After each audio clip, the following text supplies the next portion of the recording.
Hello friends, welcome to my channel. In the last video, I spoke about the Protestant Reformation. Prior to this Reformation, the Church was mainly comprised of the East and the West. Today, the East represents mainly the Orthodox churches and the West, the Roman Catholic Church. Now, how did this division between the Orthodox East and the Catholic West happen? In this video, I would like to invite you all to the first millennium in order to understand what is today known as the Great Schism.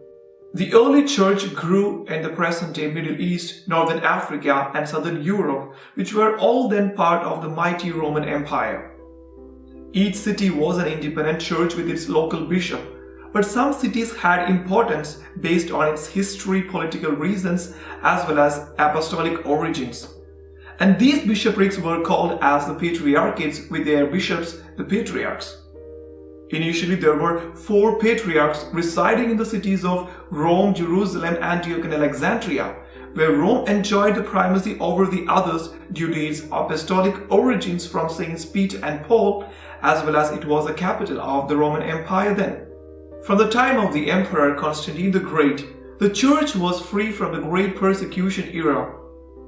And when the capital of the empire was transferred from the city of Rome to the newly built Constantinople in the present-day Turkey, it resulted in the growing importance of the Diocese of Constantinople, and eventually it was added as the 5th Patriarchate. Nevertheless, the primacy of the Bishop of Rome was upheld throughout the Christendom.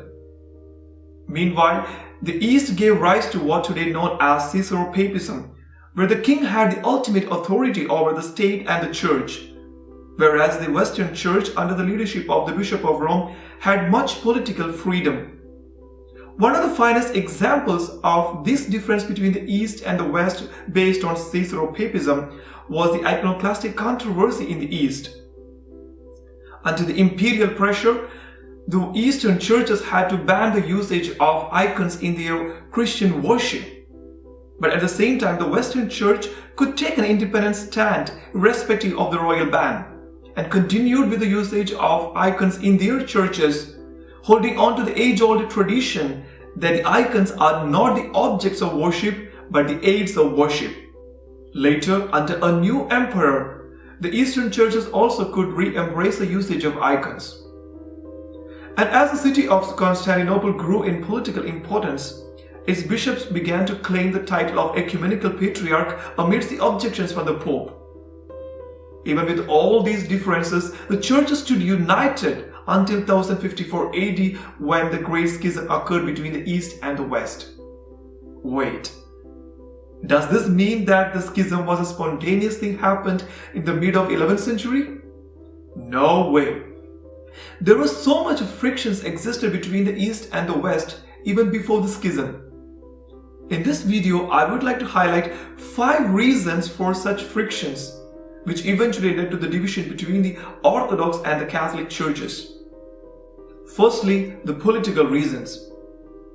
The growing political importance of the city of Constantinople in place of Rome was a major issue then. And this leads us to the second one, ecclesiastical reasons. The primacy of the Bishop of Rome had always been accepted by the churches across the Christendom. However, the meaning of this primacy evolved over the time in the Western Christianity as one of jurisdiction over the entire Christian church. But this wasn't acceptable to the Eastern bishops, and they countered this with their ecumenical patriarch residing in the city of Constantinople.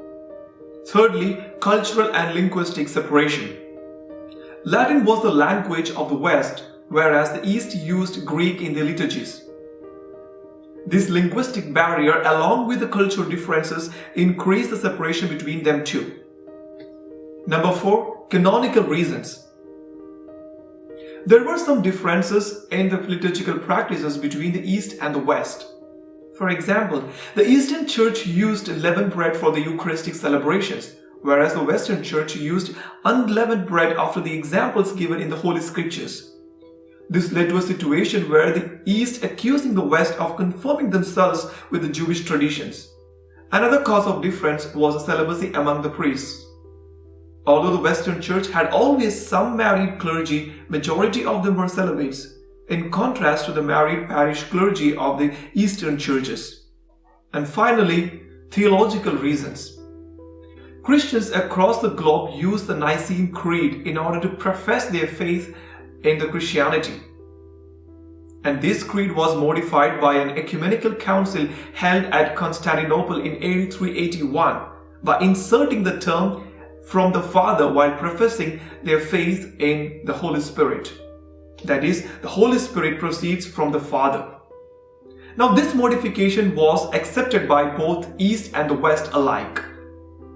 Later, sometime in history, the Western Church began to use the term filioque, which in Latin means "and the Son," in order to combat certain heresies prevalent at that point of time, but continued with the original form in the Greek liturgies. This addition by the Latin Church was not acceptable to the Eastern counterparts, because it was an addition made by the Pope himself, not a council. Thus there arose a serious theological difference between the churches of the East and the West concerning the doctrine of the Most Holy Trinity itself. The East professing that the Holy Spirit proceeds from the Father alone, while the West believing that the Holy Spirit proceeds from the Father and the Son. However, the real difference here also was an ecclesiastical one, whether the Pope can add or delete something from the creed himself without convening a council. Some of the Eastern bishops went a step further and even called the Western Christians as heretics. This eventually led to the mutual excommunication of each other in 1054 AD, and that was the beginning of the Great Schism.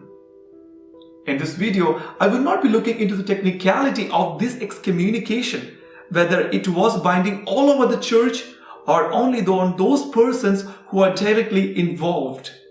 This division at the ecclesiastical levels eluded the common people of the time until the Crusades, which widened the gap between them two even at a grassroots level. Nonetheless, there were so many reconciliation efforts going on. One of the notable ones was the council at Ferrara-Florence in 1439, where all the Eastern bishops except the Bishop of Ephesus signed an agreement of accepting the doctrines held by the Western Church, including the filioque term, the doctrine of purgatory, and moreover the supremacy of the Pope. But this was met with popular opposition in the East when these bishops returned to their respective dioceses, and was completely ignored and forgotten after the fall of Constantinople in 1453, just a few years after the historical agreement. Meanwhile, some churches from the East returned to the full communion with Rome, and they are called as the Eastern Catholic Churches. There are 23 of them today. But the separation between the Catholic West and the Orthodox East widened as the Catholics continued with convening the ecumenical councils without the bishops from the Orthodox churches, including the First Vatican Council held in 1870, which defined the papal infallibility, and a subsequent declaration of the Marian dogma of the Immaculate Conception. Fortunately, things are improving right now.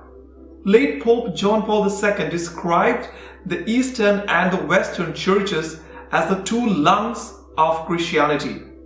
The full communion of the East with Bishop of Rome is not very far away. There has been several high-level theological discussions going on, and the only one thing that still hinders this full communion is centered around the meaning of the primacy of the Bishop of Rome. Hopefully, soon there will be an ecumenical council of both East and the West under the guidance of the Holy Spirit to sort things out, just like the Jerusalem Council which we read about in the book of the Acts of the Apostles in the Holy Bible. Hoping for the one holy Catholic and Apostolic Church professed in the Nicene Creed by both East and the West alike, I believe a church united and able to breathe using both the lungs simultaneously will soon be a reality. Thanks for watching. Please like, share and subscribe to my channel for more videos. God bless.